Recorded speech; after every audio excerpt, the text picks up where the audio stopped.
তখন মানুষ আপনাদের কাছে যায় গ্যাস্ট্রোএন্টারোলজিস্ট বা যে কোনো ডাক্তারবাবুর কাছে, তো এটাকে মানে আমরা নির্ণয় করবো কি করে কোলন পলিপের যে আমি কোলন পলিপ হয়েছে এটা টেস্ট করে দেয় কি করে?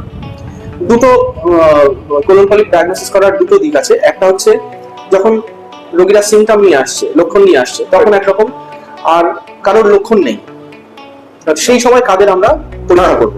যাদের সিমটম আছে তাদের ক্ষেত্রে যেমন ধরুন পায়খানায় রক্তপাত হচ্ছে, রক্তে হিমোগ্লোবিন কমে যাচ্ছে, পেটে ব্যথা, এই জাতীয় সমস্যা থাকলে তখন কোলোনোস্কোপি হচ্ছে গোল্ড স্ট্যান্ডার্ড পরীক্ষা।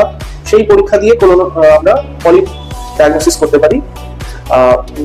এখন কিছু স্টুল বেসড ডিএনএ পরীক্ষা আছে।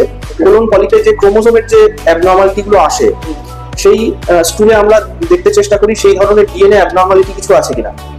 সেই ধরনের পরীক্ষা করেও কোলন পলিপ ডিটেক্ট করা যায়। যদিও এই পরীক্ষা খরচ সাপেক্ষ এবং অ্যাভেলেবিলিটির সমস্যা আছে, সব জায়গায় উপলব্ধ নয়। কোলোনোস্কোপি